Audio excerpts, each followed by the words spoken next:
Service Leadership with Shireen Janti.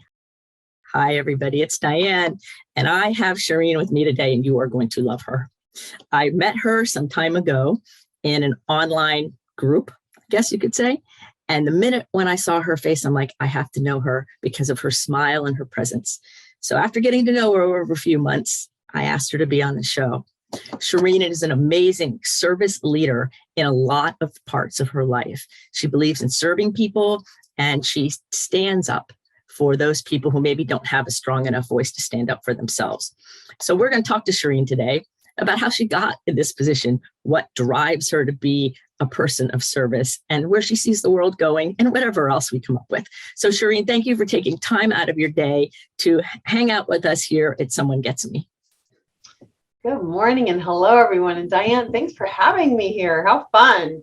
How great to be here and start the morning off this way. It's going to be so fun. I'm so excited to have this conversation with you because what I've learned about you already is that you have the heart of a service person. You know, some people call it the servant heart, and that gets misunderstood. So I use the word service, but it's the same kind of idea.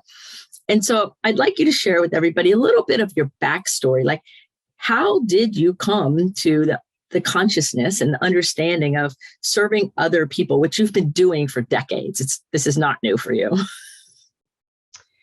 Okay, well, yeah, gosh, and that is a loaded question. So I'll try to condense it as much as I can. You know, I came from not a family, I wouldn't say, because my father wasn't like that at all, but my mother is very much a service-oriented person. And I was born into her being of service with civil rights movements. And, you know, she was an actress, but also a public speaker. And so I grew up around that to begin with. And also a lot of what we believed in before it was popular is, you know, just kind of like the oneness of mankind, the oneness of all people. And so I was brought up to just love, which has been positive for me and also a hindrance because I was just brought up to love everybody and that we're all amazing. And it was kind of a culture shock for me when I realized, no, we don't all feel, not everybody feels that way. And the world isn't like that. So being very challenged with things that I've been brought up to believe. How I got to where I'm at now is, God, again, just such a story. But in a nutshell, I came from a broken family. My parents divorced when I was 5, and I don't have siblings. And my father is Iranian and Russian. Just to give some background to my culture and my heritage, I'm first generation born here in the United States, but my mother was born in Poland. My father was born in Iran. So I am definitely a mixed bag myself. And just remember being, my father took me to Iran when I was 5 years old to live there when my parents divorced. And so I've been to Iran 7 times right before the revolution and lived there twice. So I bring that up to say, being raised in the United States and being an American and then going to a different country, especially like Iran, was such an emotional shock for me as a child, not being able to do what such freedom that we have here. And that kind of, I remember just going back, started the feelings of,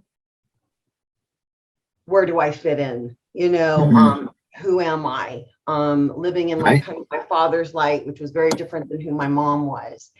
And so just those feelings of a child all the way up to adulthood and my stories and journeys in between, which you'll probably ask me some of that stuff, but just really in a nutshell, getting to where I am today and what I've been doing for a few years, a long time, is just, you know, finding my voice within myself and figuring out who I am. And in that road, I made a lot of decisions and choices that weren't in my best interest. But now I get to help other people do that as well and find their truth and find their voice. And, you know, as you said, to help I help a lot of people who have a voice, but need to have a different voice maybe. And I have a lot of people who are very scared to have a voice, you know, and they don't even know what voice that is. So. Oh, that's so beautiful. I can only imagine being very small and being American and going to Iran, what different cultures and the messages that you must have like integrated knowingly and unknowingly, from such freedom to not a lot of freedom. How did you handle that conflict, that inner conflict? I'm sure that it created conflict for you, right? Oh yeah. I mean, it was very difficult. Again, like as a child now, when I look back, you can ride your tricycle or your bike on the sidewalk or down the street, go visit your friend next door. Not that children that lived in Iran didn't do that, but because I was American, I was very, protected, and they didn't let me just go out. So I was like pretty much asked to stay in the backyard and play there. Or if we went to the store, went somewhere, they call them chadors, but it's like a cape, that women wear. And so they would cover me, they cover you all up and cover your face, and you would walk down the streets to the store, all wrapped up in this cape. And so I remember, like, it's interesting, this is just coming to me now, and I never really put it together, but just creating fantasy, and you hear that a lot with a lot of creative people, or just people in general. But as a creative person and who has come from a creative family, I remember, just because I was so sheltered much of my time in the house that we lived in there, just creating this whole fantasy world, and whatever that was and whatever that meant. Right. And the fantasy was that not only the coping strategy, but it gave you a way to be able to like live there. Like really, you had to be someplace else in order to be there. And that yeah. Thank God you had that creativity in your genes, and that you were able to do that, Yeah. And so how do you use your creative spirit today? How has it evolved? How do you use it today? I know you have a lot of creativity, but I think a lot of times, and the reason why I'm asking this question, I'll give you a little bit of reasoning here, is because a lot of people, when they're younger, have the creativity and the imagination. And I work with gifted people with overexcitabilities, and sometimes it gets squashed. Mm-hmm. Like, you're not creative. My third grade teacher told me I wasn't creative, and I believed her because she was a big person, and it took a while for me to realize it wasn't true. And then there's like a reemergence in adulthood of, hold on a second, this is who I am, which it comes out in our voice and in our creativity. So how do you use your creative self today in the world, not just to work, but like in your life? How does it show up now? Well, that's a great question. And I'll tell you, I surprise myself over and over again every day with what that means. And it's interesting, when you said, it's like, your teacher said you're not creative, because maybe in her vision, she thought creativity was, and I'm just throwing this out there, being a musician or having a voice to sing, or, whatever that is, and not looking at all the other gifts that one may have that are also so creative. So I remember when I was really young, and I'm just kind of tying this into your question right now, mm-hmm. back to like the fantasy kind of, is right. that my father was like an aspiring actor. My mom was a successful actress. I used to want to sing and would sing to myself, when I was young, but that never really quite happened, but always around art. So I always felt though that I wasn't creative because I didn't end up being an actress or, mm-hmm. or whatever, even though my family was in that. But back to the fantasy, I loved, and I'm just using this as an example because it's actually tying into what I do today. And I had no idea, but I loved Barbies, because at that age it was about Barbies and Kens. But I used to build these enormous, and I mean enormous, houses for my Barbies, and they were like a whole bedroom. The whole room was a mansion, and I would create the furniture and create all the stuff with just things and stuff and paint. And I remember just that being so fun, and then it just kind of like, that's what it was. Fast forward to today, even though I've worked in entertainment, and I'm sure we'll talk about that, about 9 years ago, I moved into the house that I'm in now, and it's my first house. So it's never too late to get a house or to do whatever it is that you want to do. But I remember when I was younger, I used to see people, they would talk about gardening. And I thought, oh, how boring is that, being a gardener? Like, you must be really like boring and funky and old. Of course, I was young, and that's what my perception was of Yeah. gardening when I was younger. Well, lo and behold, guess who's become like a gardener? I moved into this house, and there's a lot of land here. And I had no idea what I was getting into. And I just remember starting in one corner. And I am a decorator, and I've always been a decorator, which I guess ties into why I just decorated this whole Barbie thing. Right. But I always knew I had a knack for decorating houses or, interior design, but never really had an opportunity to do exterior.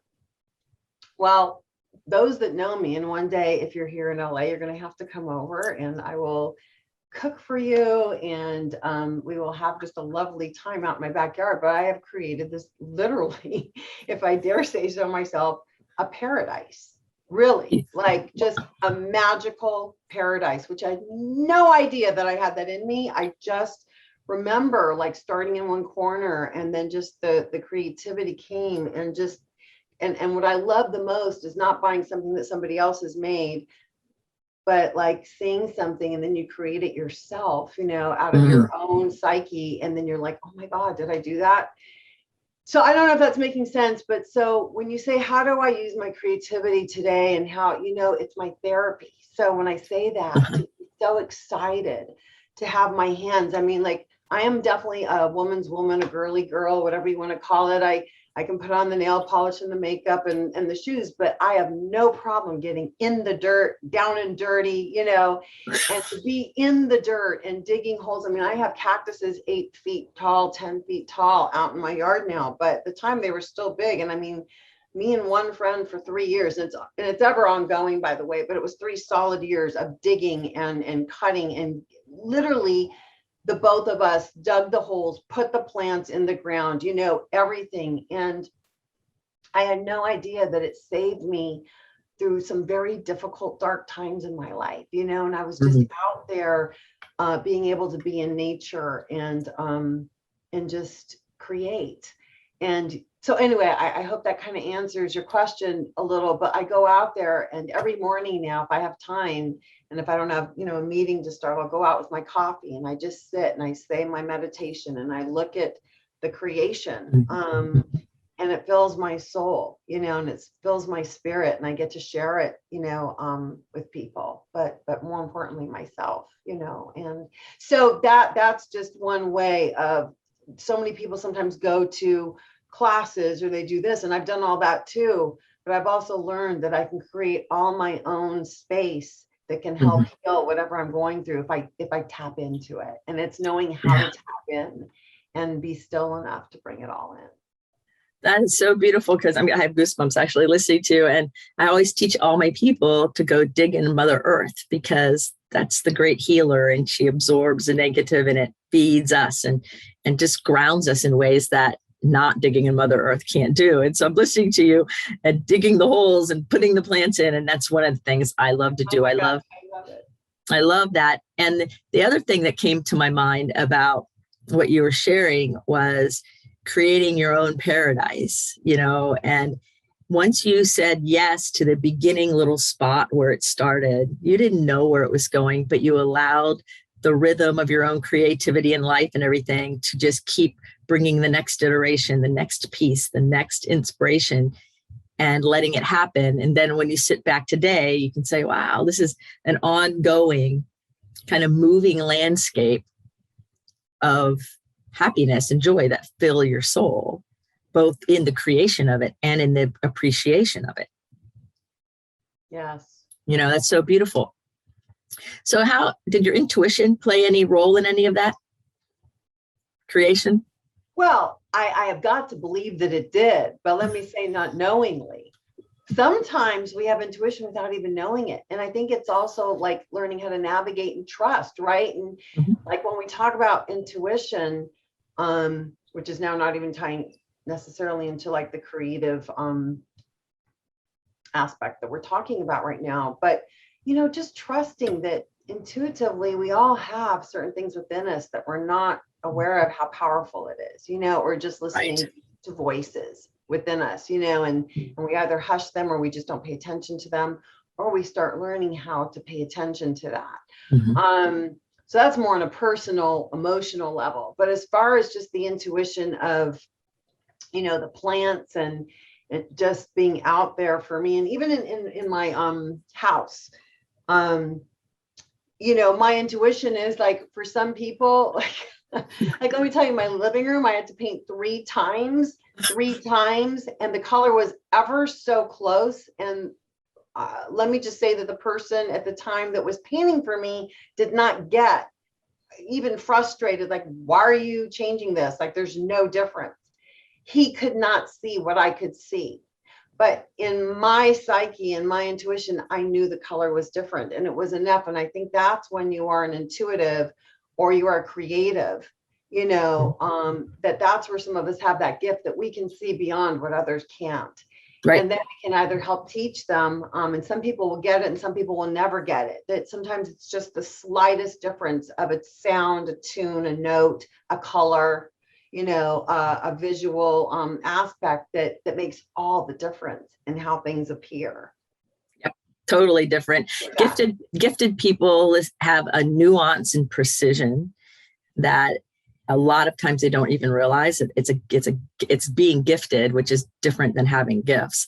Yes. And it's a whole nother thing. And like you work in the entertainment industry with musicians and people in the music industry, and they hear music typically much different than other people who are not in that industry and not part of it. I was working with somebody who's a post sound guy, and he's looked at me and he goes, once you sit next to me in a movie or anything, I'm going to ruin it for you forever. Oh my gosh, that's so true. And I'm like, we were at some showing, some preview showing somewhere. I don't even remember. I just remember that comment. And apparently in the comment, the Foley stage, they put these birds flying across the screen, like they did the sound backwards from the visual. And of course he pointed it out, but I heard it. I'm like, that doesn't make sense. But then he explained why it didn't make sense to me. Because he was the technical guy, right? And ever since then, he's right. It's like, I noticed even more now, having someone in my life who has that precision, which is what makes them great at what they do. Without that precision, it wouldn't be so amazing for the audience and the people who are receiving it. Absolutely. It's so funny that you said that, if I may. I just went to my first concert in 2 years, right? Because of COVID. And it was outside at the Greek Theater here in Los Angeles. And so we were outside, but I'm just listening. Here I even work in music, but because my particular skill set is not a sound engineer or not this or that, I still am not, that's not my skill set. And so he was sitting next to me, my friend, just like you and your friend, and he was just like, oh, this, oh, that. I'm like, why are you complaining at first, Right. And then I realized, no, this is his gift. He knows exactly. And he brought to light, once he told me, the drums aren't coming out louder, the drums should be this, that. I'm like, oh. So, yes, a lot of times we're not aware because we're just used to seeing and living and navigating the way we do until if we have the opportunity to be with somebody who is gifted in whatever they're gifted in, then we get to see things differently, right? Or at least grow if we choose to, and whatever that is. Right. And we get to appreciate it through their experience too, even if it's fascinating. And I love sharing the places I'm gifted, and you're gifted in a lot of places. And I'll bet the people around us sometimes go, wow, didn't think of it that way. Didn't see it that way. Didn't understand it that way. And I think that's some of the beauty of diversity in general in the whole world. It's so good to have different people doing all kinds of different things. And so let's talk a little bit about being of service, because one of the things that I would like you to speak to is boundaries. That I hear so many people saying, yeah, but if I'm a giver and I'm serving other people, then I'm going to get lost in it. It'll burn me up and all of those things. And I'm like, well, yes. And that's why we have boundaries. And that's why there's ways that you can serve others without getting lost yourself. And your professional life and your personal life has a lot to do with service and lots of different angles. So how do you take care of your own boundaries? And maybe you can share a few tips with people who struggle with boundaries, because I think a lot of people struggle with how you set those rules up that serve you too, because, we don't want, you can't get burned out and stressed out, because then that doesn't work. Okay, Diane, that's a loaded question. Okay. Yes. And Yes, I it would is. love it here. I'm just going to be transparent and honest, which I know no other way to be. But that is a tough one. And easier for some than others. Do you know what I mean? Like it depends just what your job is or what your life is. And some people are of maximum service and they are retired, or they have the time or whatever their life looks like personally to give. So again, but for me, since you're asking me directly, personally, it's much easier for me. It took a while, but it's boundaries for me are, first of all, being with people who, and I love your show, You Get Me, right? Is it You Get Me, or the show is called Someone Gets Me? Someone Gets Me, right? So to really start realizing who gets me. And not that I am not available to all the world, because I want to care for all people and be there, but not everybody gets my life, because I am so busy, and because I need people to understand that, not take it personally. Yeah. And I've had friends say, you don't care for me anymore, you're never available, which breaks my heart, because I want to be, but yes, my life is super full. And so a boundary is also just looking at who are the people in my life, first of all, that I embrace, and that are kind of, as I call, my closest circle, but also then just learning how to say that I can't be everywhere. I can't do everything. I have to intellectually, what matters the most, even if things matter, like how important is it for me to be there? Sometimes I just have to say no. Learning how to say no, that you can't do it all, be it all. You just can't. Some people can, I can't, so I learned so learning how to say no, learning how to be okay with that. Right. Learning that some people will be upset and some people will understand. And being a leader, which is a lot of what we're going to talk about today, is learning that not everybody's going to like you, not everybody's going to love you, want to follow you. You're going to make, either people are drawn to you, or you're too much for them, or they're not ready for it. So, you have to, having a boundary means, how am I taking care of myself? What do I need right now to be healthy? So that's personally. Professionally, that's a little harder, right? Because unless you're self-employed, and even there, unless you're just, and I say this because so many of us are living paycheck to paycheck, or we're not just abundantly rich or have financial. So if you're dependent on someone, right, or an organization or people to fulfill your financial needs so you can live, then you can want to have boundaries, but sometimes we have to, within those boundaries, still choose our battles. And where do I give? Where can I have my voice and use it? Where do I need to quiet my voice and sit still? It's looking at a bigger picture, if this is making sense. Because of course, professionally, even again, I do work in music. So for me, it's easy to talk about that, but people who are band members, and they're working with management, and there's contracts, and there's tours, and they've already paid up front, and the tickets have been sold. But, so it's not that easy if they're exhausted to say, you know what, I'm not going to show up tonight. I need to rest tonight. Now that's happened sometimes, but that's not real easy, for somebody like that. So boundaries can look very different, but if you know that your life is so big in that way, then when you do have control, it's learning how to say no, even professionally. And so for me, also boundaries are, at this point, especially with COVID, during COVID, a lot of people got my cell phone number. So not my business phone. We're all working from home right now, which I feel blessed that our company can support that and value safety and value what is needed to protect us and just be cognizant of what's going on. But because so many people have gotten my cell phone, they call me and text at 10 o'clock at night, at midnight, on a Sunday, on a Friday night, on a Saturday, which typically would not, so what what I've learned to do, and you have to do, because believe me, I have been on the verge of burnout many times, all the time. And it's a constant balance, and it's a constant navigation.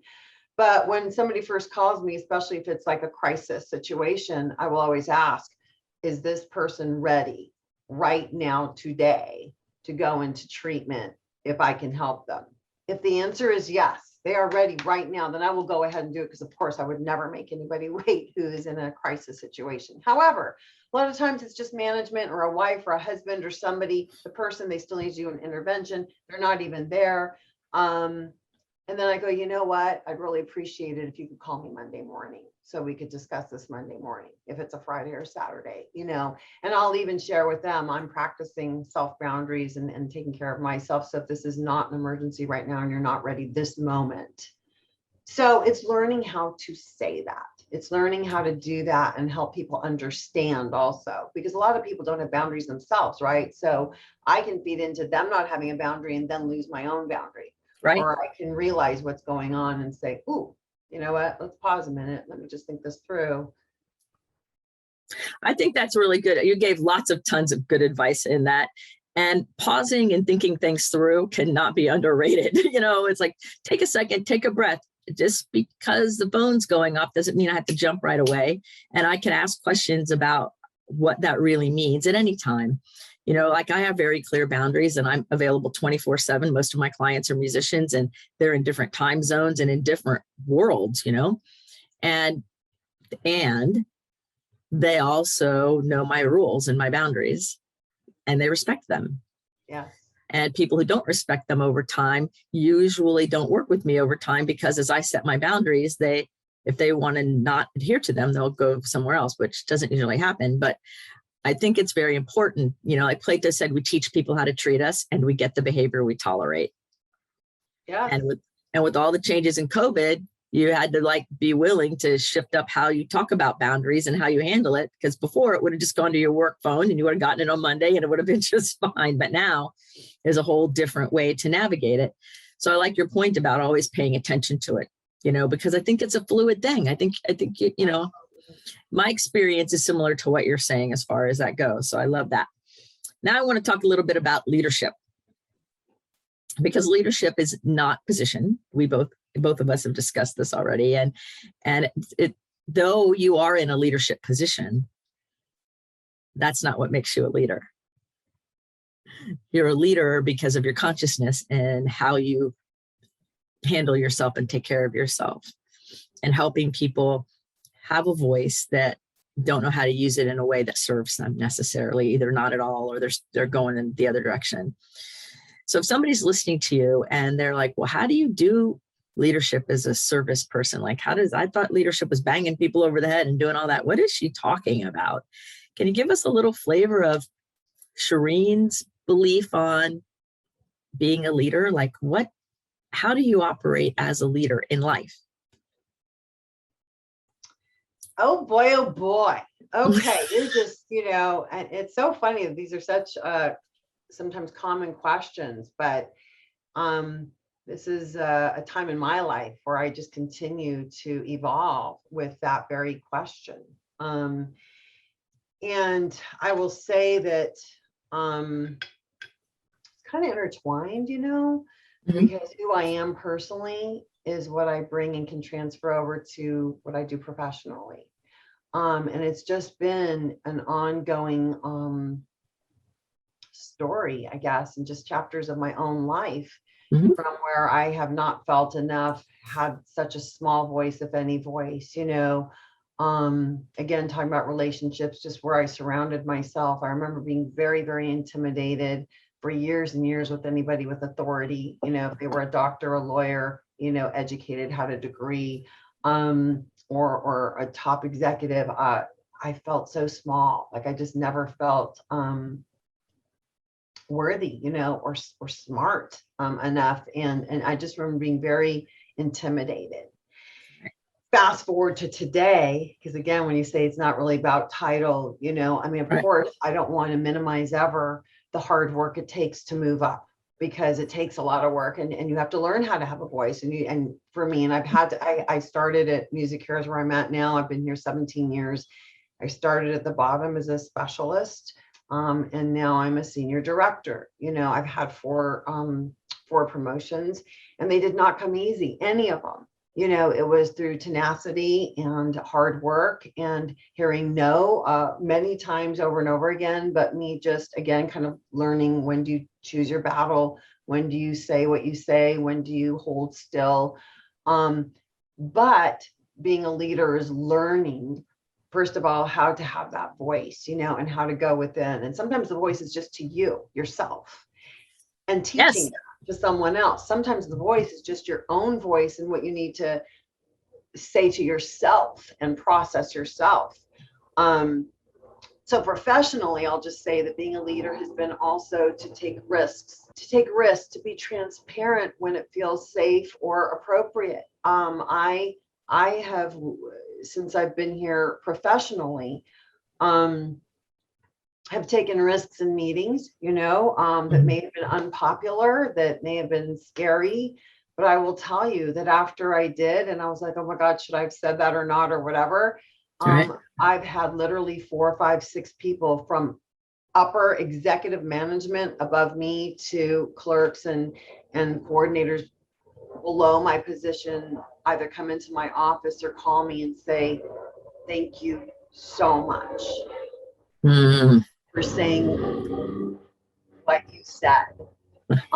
You said what I wanted to say, but I didn't have the courage, or just thank you for having the voice for us, or thank you. So to me, that is being a leader, to help also give other people courage when they're scared, or just to know that they're not alone. So professionally, kind of a lot of that. Also just creating a space for people to come and feel safe with you, to me, is also being a leader, because you can be the receptionist. You don't have to be the vice president or the president, but you're a leader as a receptionist if somebody feels safe enough to come because they see your smile and they see, your beauty. And I say that as a woman, but a man, whoever it is, just the beauty within a person that makes them feel safe. Believe it or not, that's being a leader, because people are drawn to you.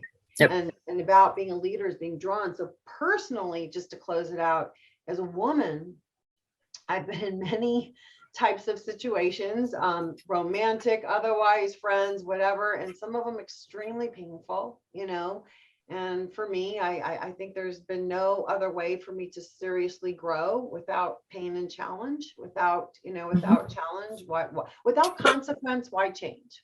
If there's no consequence, why do most people, they're not going to change. Right. And I'll just say, as a leader, I feel like I'm a leader. I'm a woman in recovery. So I am a woman in recovery from alcoholism and addiction. I have 32 years sober. So let me first just put that out there and just say that with 32 years of sobriety, I sponsor and mentor many women, help them just with their life.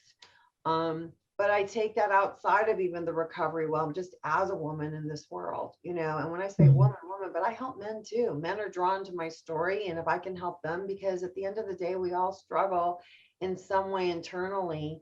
And so to me, being a leader is not only having the courage to share my story, regardless of what it may sound or look like, regardless of what you may think or judge me about. To me, learning how to be a leader is being secure and strong with your decisions. And even if you're not sure, but it feels right, you do it anyway. And then there may be a lesson in that. But to have the courage, it's the courage in life to do what internally you spoke about earlier. Do you have intuition? Do you trust that? Sometimes you just have to go with what you know inside. That voice is telling you, you must do this. It is imperative. You cannot keep going this way anymore. You have to do something different. And it could be a very unpopular choice for many in what you choose to do. Yes. So if you have goosebumps like me, you might want to rewind this and listen to that again. That was absolutely beautiful. You're listening to Shireen Janti. Check out her bio in the show notes, because you're going to get some more. I'm not done asking her questions, but that was so beautiful, Shireen. I love everything that you just said. I have goosebumps. I think it's just resonates so deeply with my soul. And so you work for Music Cares, and I'd like to talk a little bit about Music Cares. I've heard about Music Cares over the years from my good friend, and He'd always say music cares this, music cares that. And I'm like, who are these music cares people? I mean, I love musicians, but what, like I never really got it. And then he introduced me to more parts of it. And I still don't know I don't know everything, but I really love what I believe the mission is from the exposure I've had. And so talk a little bit about Music Cares. You've been with them a long time, right? 17 years, I think you said. And you've moved up through it all, and you're like the picture of it in some way, in that way, so tell everybody a little bit, share about Music Cares, and I'll put the link in the show notes so people can go check out the website. But what is Music Cares, and just share with us what your mission is there and those kinds of things. Absolutely. And thank you for asking. I mean, I'm so passionate about it, and I feel so blessed and gifted to work here and to be here this long. Music Cares, and so many people don't know about it, even people in the music industry who are like been around and very successful. So we're definitely growing and getting out there. We purposely not just kind of put it out there also, because then we probably just couldn't help as many people as we do. We are a charity, and Music Cares is the charity of the Recording Academy. And a lot of people don't know, well, what's the Recording Academy? So the Recording Academy puts on the annual Grammy show telecast every year. So the Grammy Awards telecast show. Music Cares is the charity for them. We're all in the same building. We're all under the same umbrella.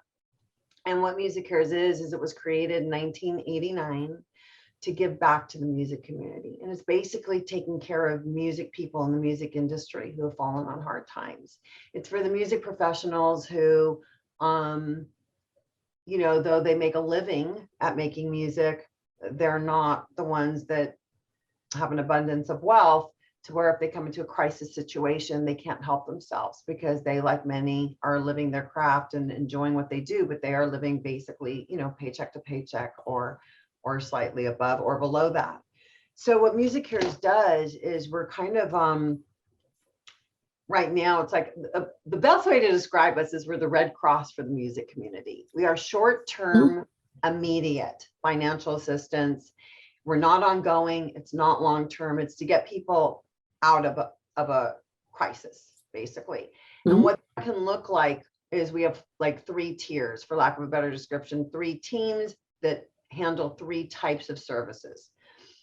One of them is called health, our health services, which is medical and dental. So if you have a medical need or a dental need, and you don't have insurance, or insurance doesn't cover it, or say you need a copay, whatever, something that it prevents you from getting that help, then you could call us. And if you qualify, which I can also break that down at the end, like what qualifies somebody for Music Cares, then we will come in and help. Sometimes we can pay for all of it, sometimes we can't, but at least we can help get the ball rolling with the medical dental. Then we have our human services, they call human, which is our daily living expenses, which is rent, utilities, car note, car payment, car insurance. We don't pay your credit card bill. We don't pay your parking tickets, because that's kind of your thing. Right. But if it's something that is necessary, unfortunately, if there's people who have lost a loved one, and they need help with burial services, things like that. So our human services are for people who may need help. They're going to get evicted, or they know that they will get evicted if they don't have next month's rent, or phone bill, or whatever that is.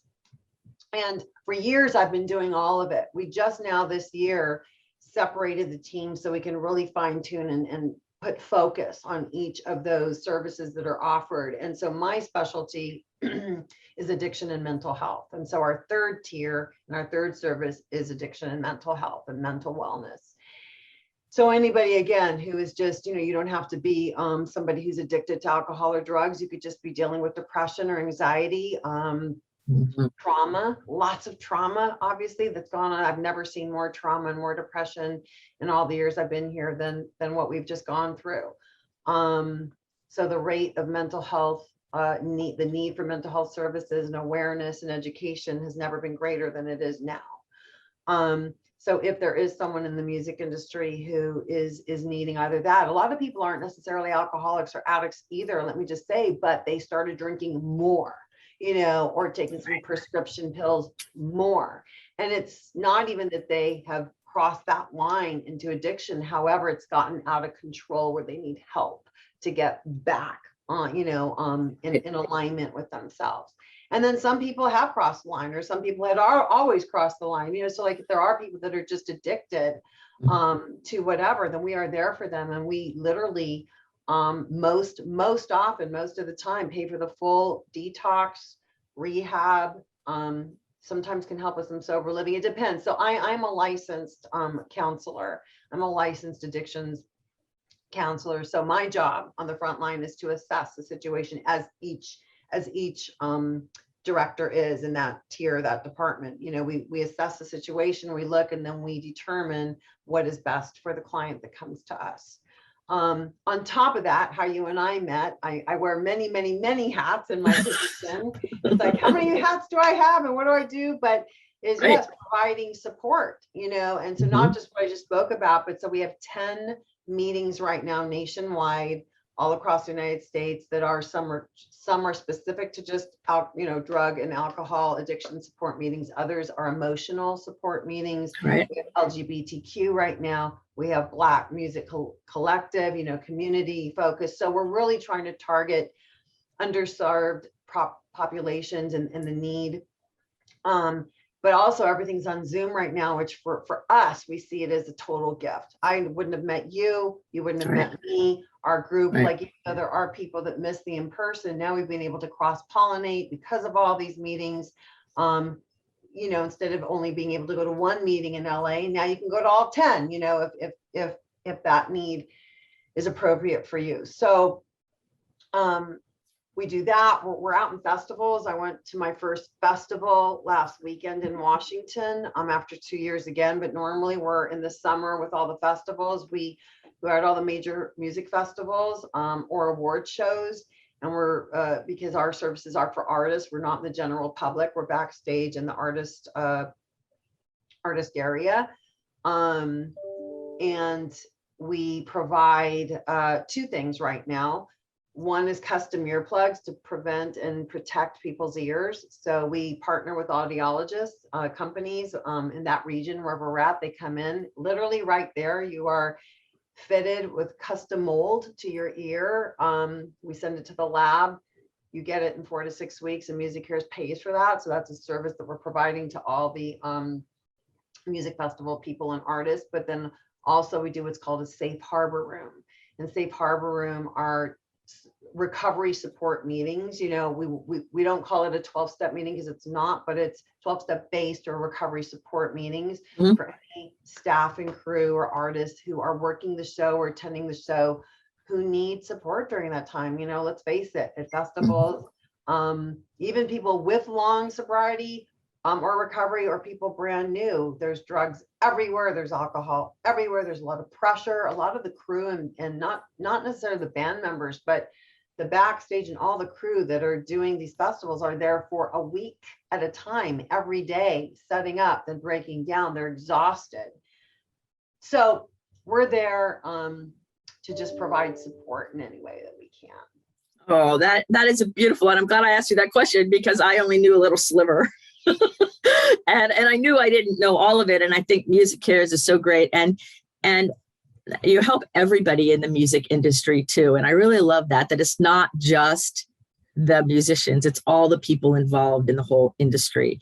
That if we're in that entertainment music industry, then MusiCares is there for you. And you get to be part of that as a leader, as a really powerful person that brings that service orientation to all of it, because it really is a service company in its own right. And that is really, really beautiful. And so everybody check out musiccares.org and really see what they're doing, because it's powerful. And I don't know anybody who doesn't really appreciate music. And what would happen, if somebody's really suffering and they're unable to use their power and their talent and their voice. No, that's right, Diane. Thank you. And and I want to just piggyback on what you said, just to be clear. I mean, yes, the tour bus drivers, the guitar technician, the roadie. The truth is if you're an artist and your art is on a CD cover and, it has to be 5 of them or 6 actually, but so there's requirements, but we'll help an artist if their art is on a CD. If you're a dancer and you've been in the artist music video dancing, we're going to help you because it's still music related. So we really try to stretch as much as we can to help whoever we can within the, yeah. How beautiful. That the soul of that message gives me goosebumps again. I've gotten goosebumps several times during this conversation. I noticed that. I just love that. I love that. So before I ask you my final two questions and we close, because I'm, very conscious of you taking so much of your time and being so generous with so much on your plate. Is there anything that you wanted to talk about in today's show that I didn't ask you about? I know I covered a lot of bases and you've been so gracious, but is there something that in your heart you wanted to say? Well, I didn't have anything planned until this moment when you asked. Even when you said you might ask me that, I wasn't sure what was going to come up for me. But isn't that the beauty of evolution?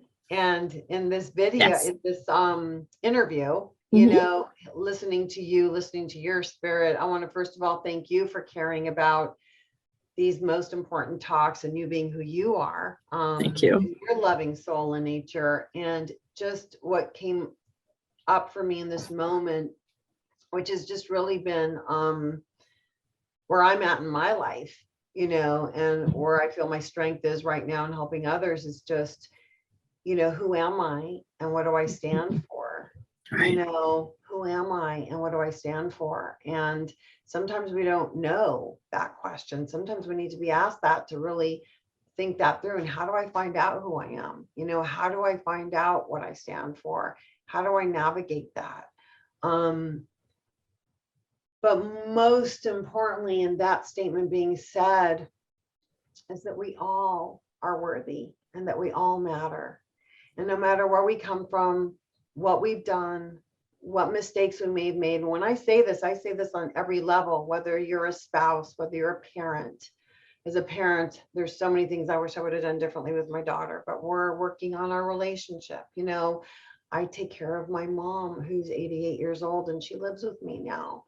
And I just bring those things up because, so many of us can think that we're not worthy or because of choices we've made or how we've treated people at one time or another in our life, or most of all treated ourselves, Right. But because usually when my behavior is not appropriate to others, I'm not being true to myself anyway, because is that really who I want to be once I've done the work?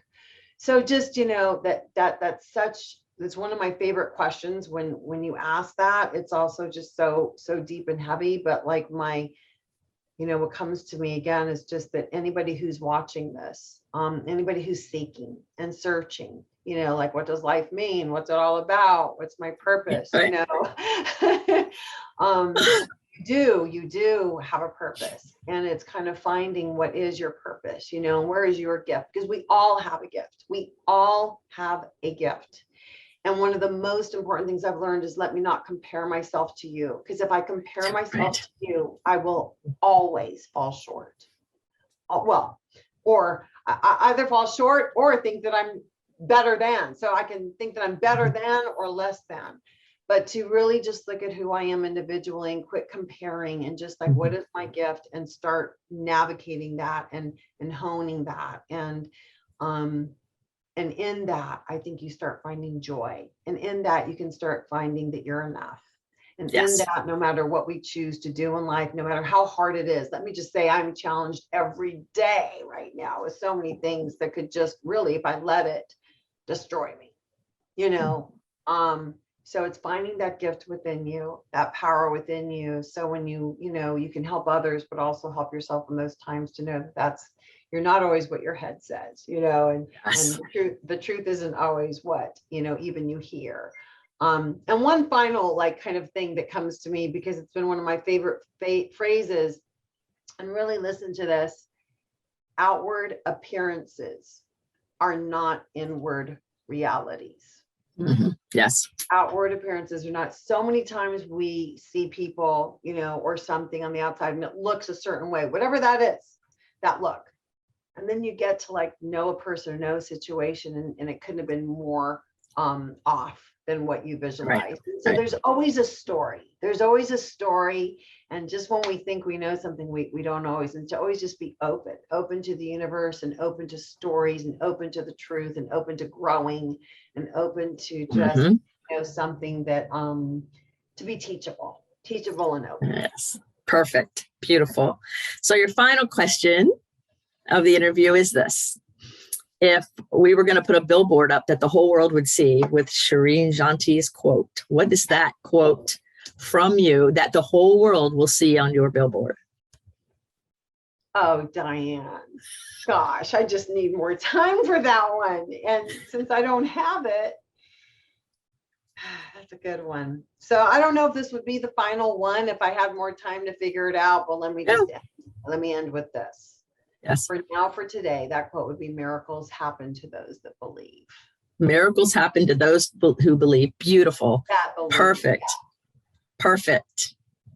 Amen. Believe, even when you don't believe, just to believe. You don't know what you're believing, but just, a miracle can happen if you're just willing. Maybe we should change that word, willing to believe. Okay. Miracle can happen if you're willing to believe. Yes. You're willing to believe. That's beautiful. Beautiful, beautiful. Well, thank you so much for being on the show, Shireen. What a great time. Thank you. What fun. So remember, everybody, keep your face to the sun so the shadows fall behind you, because you're a rock star. You're here on purpose with a purpose. So go out there and live your life and believe in miracles. And if you need to be inspired, replay any of the beauty that Shireen just shared with us, and you too will step more into who you are as a leader, as a person, and as a divine being that you are. Until the next episode of Someone Gets Me, be well.